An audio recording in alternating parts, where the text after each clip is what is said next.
Did you know that you can embroider using any sewing machine? I mean it. Any basic or advanced sewing machine can be converted into an embroidery machine. Let me show you how easy this is. A couple of days ago, I got the most beautiful embroidery thread, and I'm really excited to use it, but I don't have an embroidery machine yet. That is my ultimate goal, but until then, let me show you how to do some pretty fun embroidery with any sewing machine. The first step is to remove the presser foot. Next, you're going to disengage the feed dog. The feed dog are these teeth at the bottom of the plate that move the fabric as you sew. You don't want it to move automatically. You want to be in control of the fabric.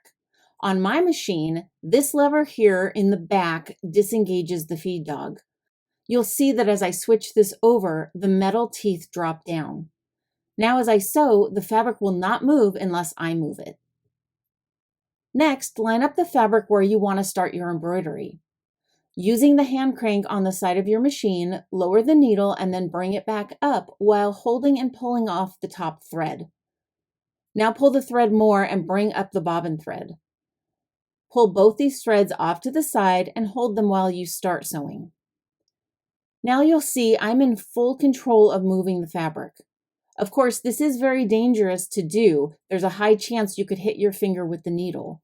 That's why I always keep my hands in this position and I move the fabric, but I don't change my hand position. You'll always want your hands to be to the right and to the left of the needle, and if you start getting close to your hand, stop and then readjust. And so you'll see here, I just make these little swirly lines, top stitching over the quilt piece. If you want to do some embroidery on fabric, I suggest adding stabilizer to the back and using an embroidery hoop. Then just lift the foot all the way up to get the embroidery hoop centered in your machine. And now free-form embroidery any design you like. You'll want to practice this a lot before you use this on an actual project that you want to embroider. Really get the feel of this. I like using this embroidery hoop because then my hands are on the hoop and there's no chance of me hitting my finger with the needle. You can also use this to attach pieces of fabric for patches or appliques, however you want to use this. I'm not sure how much longer I'm going to be on TikTok, so please be sure to follow me on YouTube with the same username, So Practical, So Fun. I'll be showing much more detailed tutorials on that platform, so be sure to follow me there soon.